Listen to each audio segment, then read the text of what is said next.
Okay, it's 35 degrees Celsius out here. I hung a wet cloth in the window, and within 20 minutes, the room actually cooled down. Not by a little either.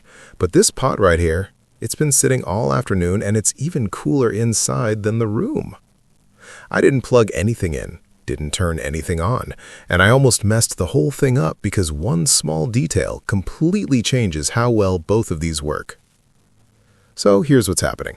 The cloth, I soaked it, wrung it out just slightly, hung it right in the path of the breeze coming through the window. 20 minutes later, the room dropped. I measured it.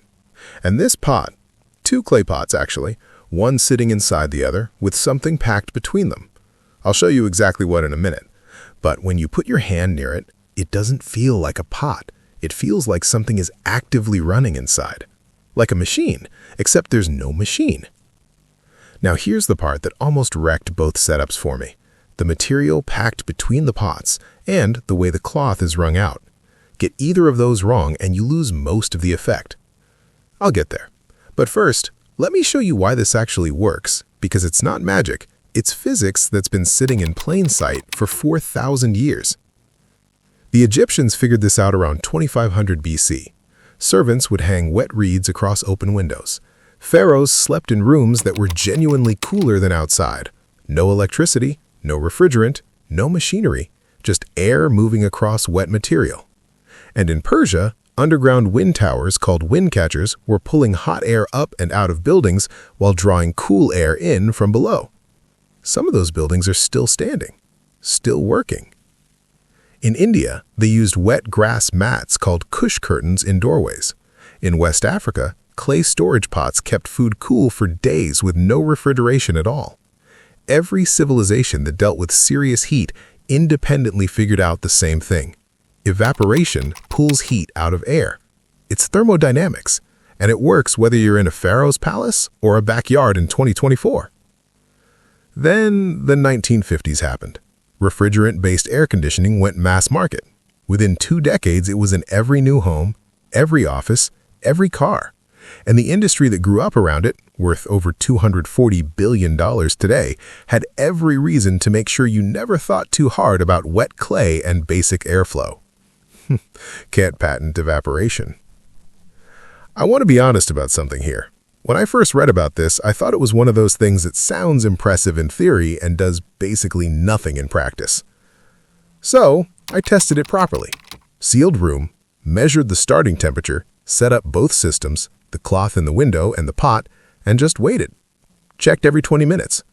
The cloth dropped the room by about 4 degrees in 20 minutes, which, okay, not dramatic, but it kept going, slowly, steadily, as long as the cloth stayed damp. The pot, though, that surprised me, because after 2 hours, the air directly around it was noticeably cooler than the rest of the room, and I hadn't touched it since I set it up. Have you ever actually tried something like this before?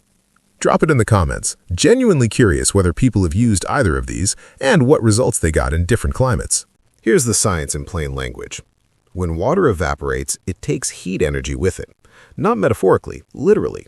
The water molecules that escape into the air carry thermal energy out of the surface they leave behind.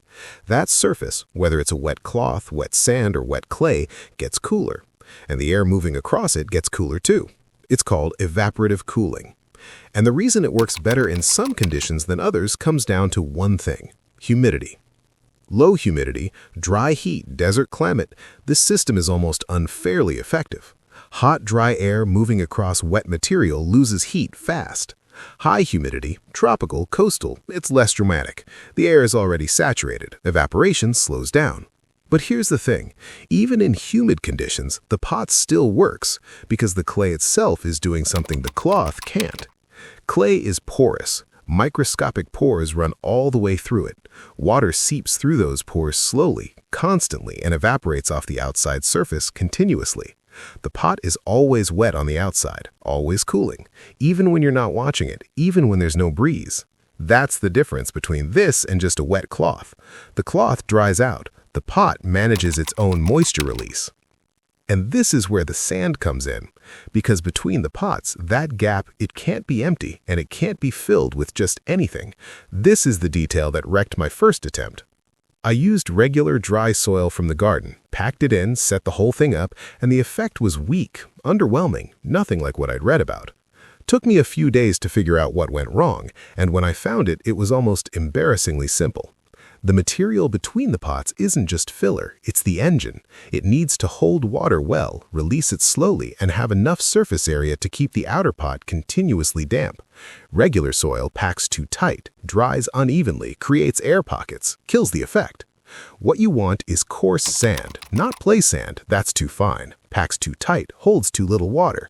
Coarse sand, the kind with visible grain to it. It holds water between the grains, releases it slowly through the clay wall, and keeps the evaporation going for hours. The HVAC industry won't tell you this, but coarse sand is a 4,000-year-old evaporative battery. It stores coolness using nothing but physics. So here's the full setup. You need 2 unglazed terracotta pots, one that fits inside the other with a gap of about 2 to 3 centimeters all the way around. Unglazed is critical. Glazed clay is sealed. Nothing passes through it. The whole system depends on the clay being porous. Block that, and you've got a decorative pot. Nothing more. Plug the drainage hole in the inner pot with a cork or a small stone and some clay.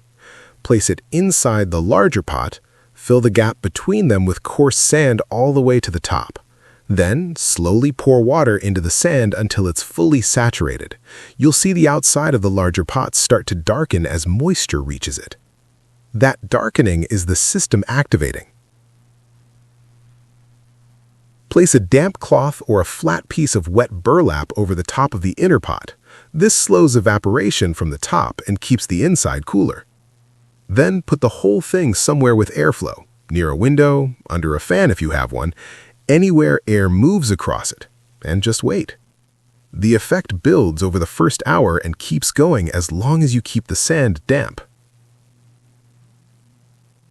For the cloth in the window, soak it fully, then wring it out until it stops dripping but still feels heavy with water.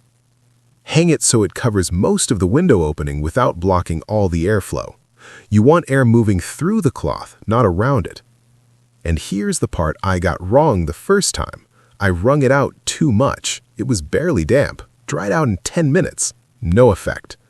The sweet spot is a cloth that feels heavy but doesn't drip. In dry heat, it'll stay effective for 30 to 40 minutes before it needs re-wetting. In humid conditions, maybe 20. But the re-wetting takes about 30 seconds.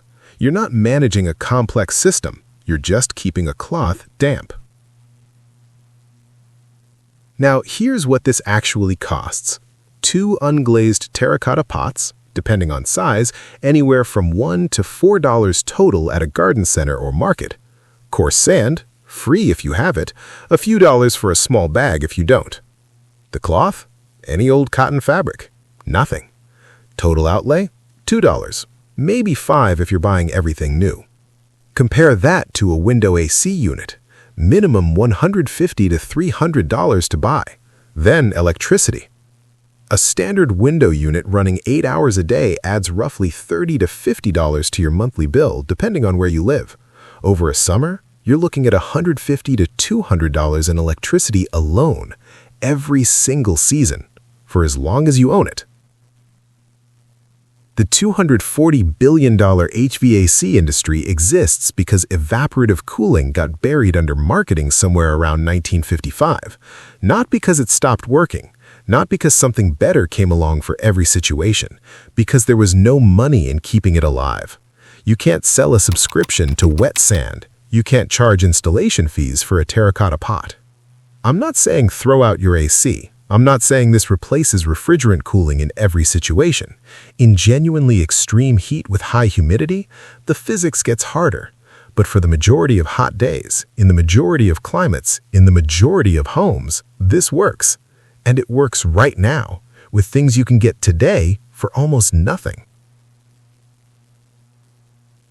The Egyptians knew this. The Persians built entire buildings around it. The Indians hung grass mats in doorways.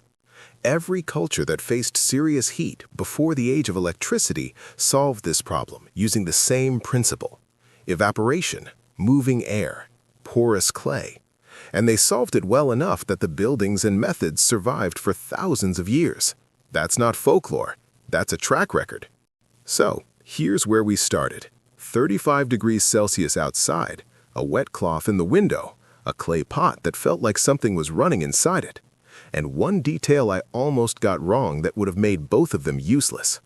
The cloth wrung to the right dampness, not too dry, not dripping. The sand, coarse, not fine, saturated but draining. Get those two things right and the physics does the rest. 4,000 years of engineering, $2, no plug. If you try either of these this summer, drop a comment. Tell me your climate. Tell me which one you used. Tell me what happened. I'm genuinely building a picture of where this works best and where it struggles.